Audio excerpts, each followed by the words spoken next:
que no estás acostumbrado a esas cosas de la bandera. No, que quiero decir que, pero sí, como es. Lo que yo, el viernes, ustedes llevaron una cosa de ahí. ¿Se pueden dar la mano, por favor? No.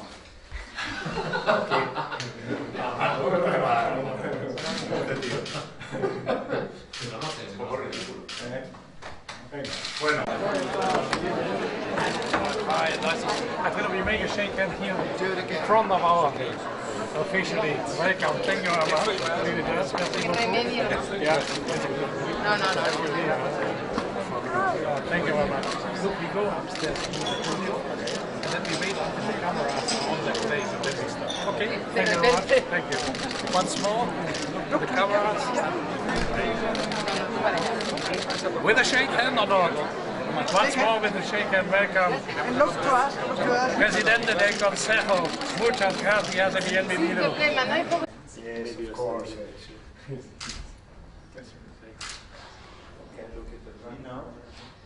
Shaking hands and looking at me. Again. Another. Yeah, but look at me. Okay. And then look. Okay. Okay. Fine. Muy bien. Compañeras y compañeros, estamos todos aquí para apoyar a Alfredo Pérez Rubalcaba, el futuro presidente del gobierno de España. Bienvenido.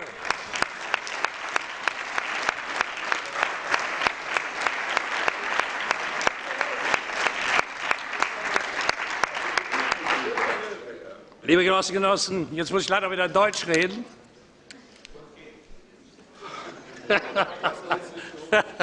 Herzlich willkommen, liebe Genossinnen und Genossen. Ich habe mit Juan Fernando López Aguilar vereinbart, ich beginne in Spanisch und er fährt dann in Deutsch fort. Ich muss allerdings bekennen, Alfredo, Juan Fernando spricht besser Deutsch als ich Spanisch. Das muss ich ja sagen. Liebe Genossinnen und Genossen, neben mir sitzt der zukünftige Premierminister Spaniens.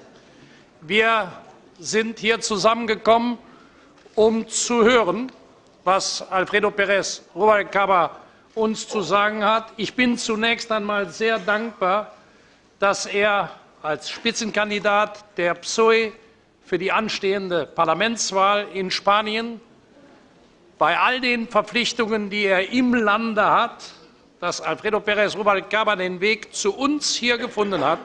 Das ist ein starkes Signal des proeuropäischen Kandidaten einer proeuropäischen Partei in diesen schweren Zeiten für uns alle, in diesen schweren Zeiten in Spanien wie in Europa, ist dieses Bekenntnis zu Europa, das ausgedrückt wird durch deine Präsenz hier bei uns, bei der Fraktion der sozialdemokratischen und demokratischen Parteienfamilie in Europa. In diesen schweren Zeiten ist das ein großes Signal und ich bin dir dankbar, Alfredo, dass du bei uns bist. Vielen Dank und zunächst einmal herzlich willkommen in der sozialdemokratischen Fraktion.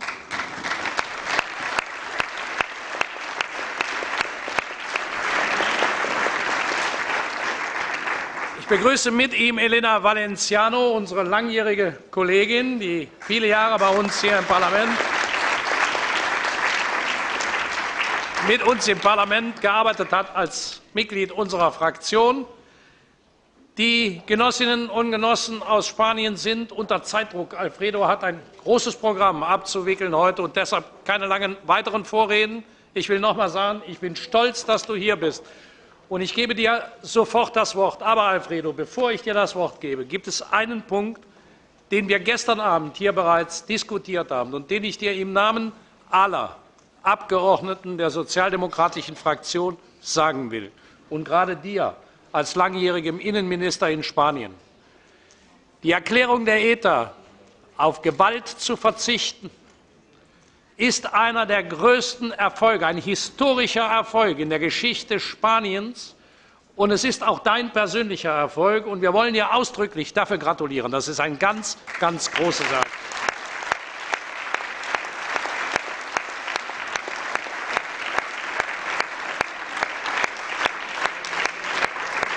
Bitte. Por favor, señor presidente. Muchísimas gracias. Sí. Muchas gracias, Martín. Muchas gracias, compañeros y compañeras. Muchas gracias por darme esta posibilidad de dirigirme a todos vosotros. Gracias, por supuesto, por la enhorabuena en relación con el tema de ETA. Es un esfuerzo grande de todos los españoles el que ha permitido que por fin veamos el final de 40 años de terrorismo en nuestro país. Os agradezco muy sinceramente la felicitación que me habéis hecho llegar. Es para mí un honor intervenir aquí, en esta casa, hacerlo en una ciudad como Estrasburgo, que representa seguramente como ninguna otra tanto nuestra voluntad, la de los europeos, para convivir juntos, como también nuestra historia, una historia teñida de luces y de sombras, sin ninguna duda. Y es para mí muy importante venir aquí a este Parlamento, porque es verdad que vemos hoy, no solo en Europa, pero fundamentalmente en Europa, a la gente alejarse de la vida parlamentaria, o poner en cuestión el trabajo en el Parlamento, cuestionar de alguna forma la democracia. Vemos la aparición en Europa de movimientos que creíamos superados, de partidos populistas, de partidos de extrema derecha, de partidos antieuropeos que surgen con muchísima fuerza y por tanto, creo que tiene mucha importancia que los candidatos en las elecciones pasemos por aquí, por el Parlamento Europeo, justamente a expresar aquí nuestro programa, que es tanto como decir nuestra convicción europeísta en el seno mismo de la representación popular de europea, que es el Parlamento Europeo. Por tanto, quiero que entendáis mi presencia aquí como un compromiso con esta institución, que es un compromiso con Europa que mi partido ha mantenido históricamente y que hoy quiero reafirmar en un momento, repito, en el que hay un cuestionamiento de muchas de las instituciones en las que venimos trabajando desde hace muchos años. Porque es cierto que estamos en una enorme crisis, probablemente la más importante que haya conocido nunca la Unión Europea. Y es cierto que esta crisis nos anticipa un cambio histórico y es cierto que esta crisis ha encontrado a Europa probablemente ensimismada en sus problemas, seguramente sin darnos cuenta de lo que estaba sucediendo a nuestro alrededor. Y hoy los europeos nos planteamos qué es lo que está pasando, qué hemos hecho mal, de qué cosas no nos hemos enterado. Es verdad que algunas cosas han pasado por delante de nosotros sin que hayamos sido capaces de verlas. Es cierto que nuestra economía ha perdido competitividad, la economía europea. Es cierto que muchos de nuestros problemas estructurales no hemos sido capaces de abordarlo a tiempo. Y es también cierto que el establecimiento de la Unión Económica y Monetaria lo hicimos a medias. Nos preocupamos mucho de lo monetario y poco de lo económico, y probablemente en este trabajo a medias que hemos hecho se encuentran algunos de los problemas con los que tenemos que lidiar. Pero probablemente lo más importante de esta crisis, y es lo que tenemos que explicar una y otra vez a los ciudadanos, es que esta es una crisis económica que tiene su origen en decisiones políticas. Fue las decisiones que se tomaron en la década de los 80 y en la década de los 90 sobre la ausencia de regulación de los mercados, fueron las que están en la base de lo que está sucediendo hoy. Y son decisiones políticas que solo la política puede echar atrás. Por tanto, si la crisis tuvo su origen en decisiones políticas, son los políticos los que tienen que cambiar los fundamentos de esas decisiones y, por tanto, abordar la crisis. Y es muy importante que digamos esto desde la política, porque es verdad que desde el otro lado del espectro ideológico se formulan con frecuencia justamente las posiciones contrarias. La política estorba, la política no sirve, los Estados tienen que preocuparse de otras cosas distintas de aquellas que afectan, por ejemplo, al mundo financiero. Justamente son estos valores, los de la derecha, los de los conservadores, los que están en el origen de la crisis que hoy estamos viviendo. Se podría decir, por tanto, y lo dice quien ha formado parte de un gobierno que ha tenido que hacer frente a 3 años de crisis muy dura, se podría decir que esta no es nuestra crisis, aunque la estemos gestionando, que esta no es la crisis de nuestros valores, es la crisis de los valores de la derecha. son los valores de la derecha los que han llevado a la economía a la situación en la que vive. Nosotros nunca quisimos una economía completamente desregulada. Tampoco defendimos nunca un modelo de economía completamente regulada, no. Simplemente creíamos que hacía falta un Estado que tuviera la capacidad de hacer valer los intereses generales por encima de los intereses particulares, en concreto en el sistema financiero. Pero esos valores no fueron los que ganaron y ciertamente ganó la derecha y hoy nos encontramos en una crisis que pone en cuestión los valores de la derecha. Cabría decir que es la socialdemocracia la que ha minimizado los efectos de la crisis. Cabría preguntarse qué hubiera sido de Europa, o qué hubiera sido de los países que han sufrido la crisis en primer término, los que más han sido afectados por la crisis, qué hubiera sido de esos países si no hubiera habido socialdemocracia, si no hubiera habido políticas socialdemócratas, si no hubiera habido una red social que impidiera que cayeran definitivamente aquellos ciudadanos que más han sufrido la crisis. La respuesta es que nos hubiera ido mucho peor. Al conjunto de los ciudadanos les hubiera ido peor y a los ciudadanos que menos tienen, a los que más están sufriendo la crisis, les hubiera ido todavía peor. Por tanto, es la socialdemocracia la que ha permitido minimizar los efectos desastrosos que, desde el punto de vista social, ha traído consigo una crisis de los valores de la derecha. Y eso creo que es una cuestión que tenemos que afirmar una y otra vez.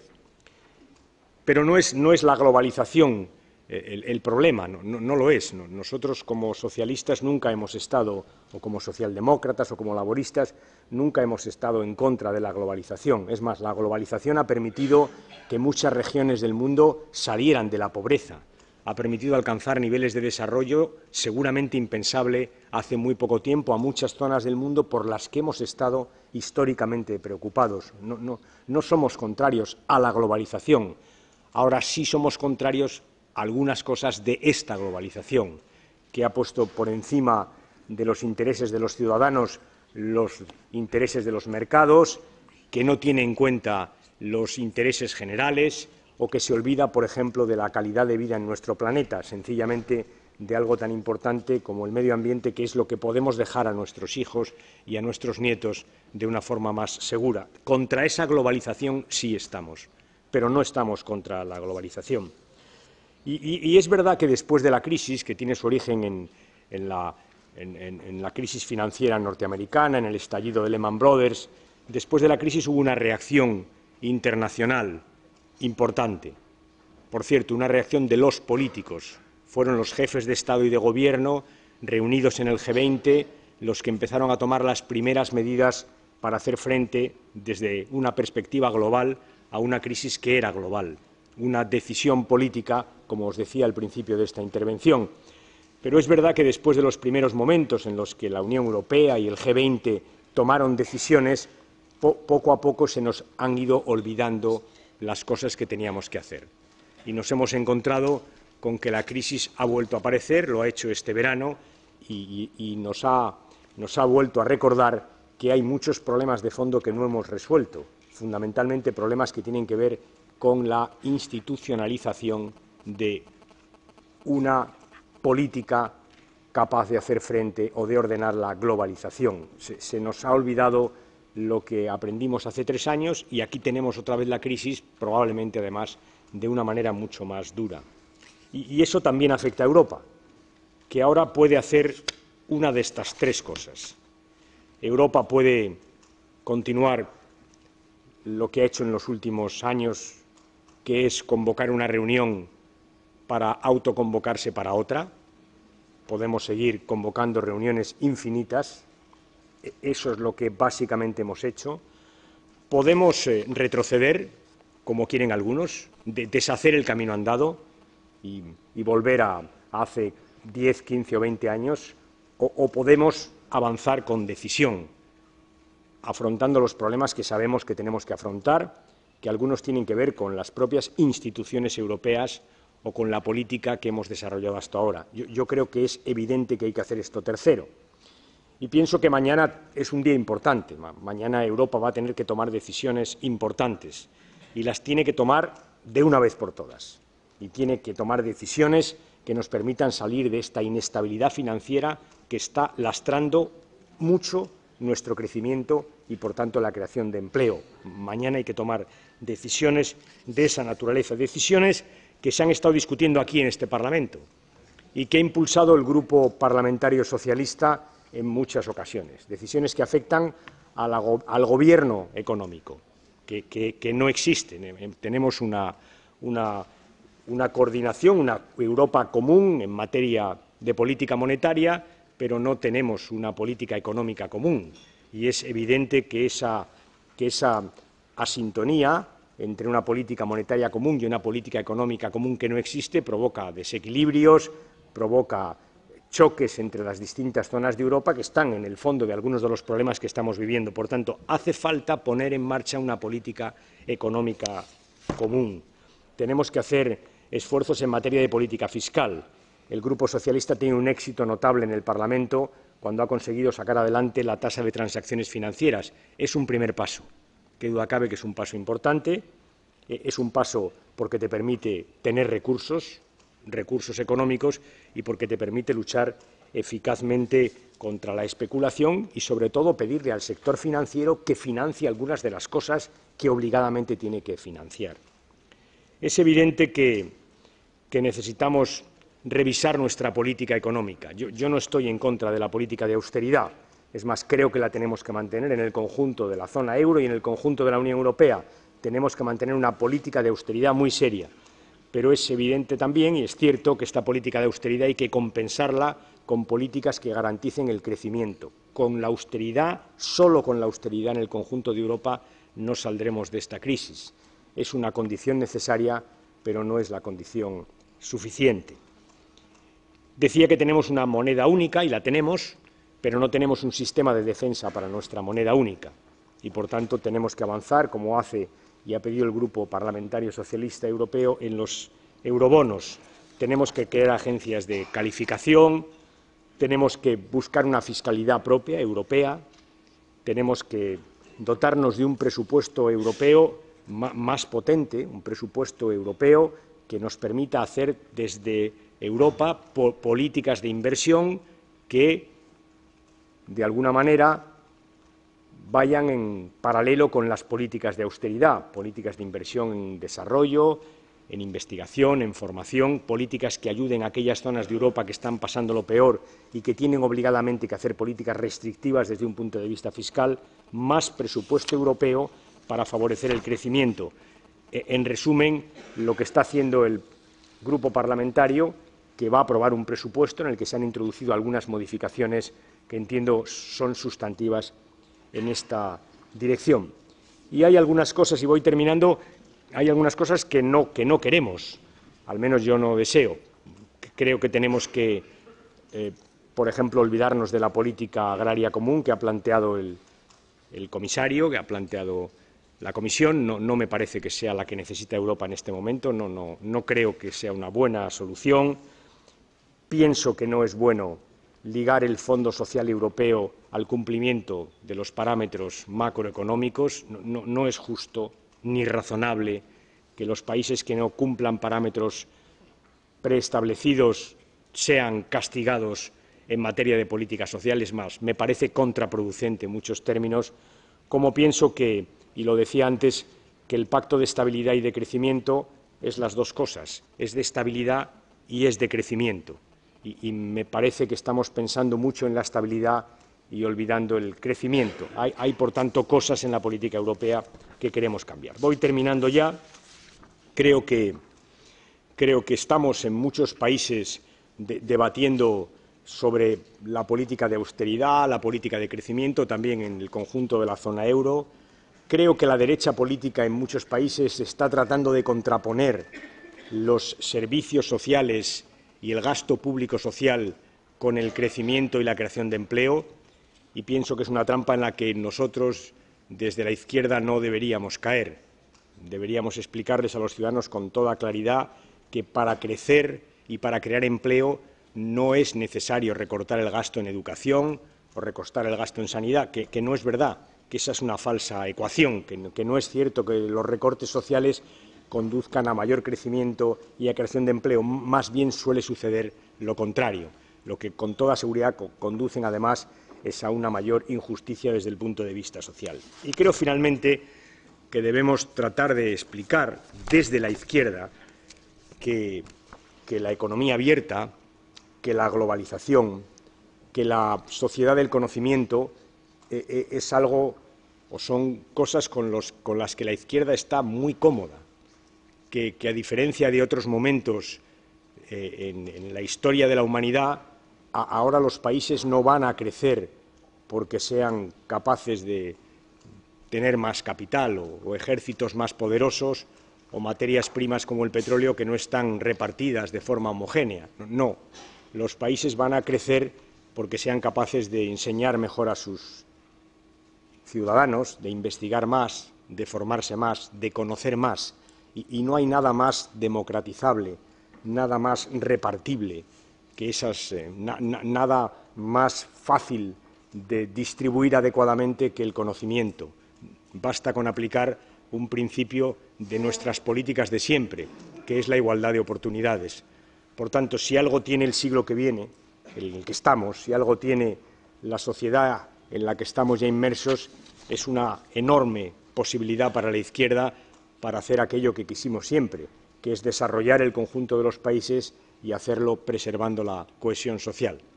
Y nada más, os agradezco muchísimo que me hayáis escuchado, me pongo a vuestra disposición, como sé que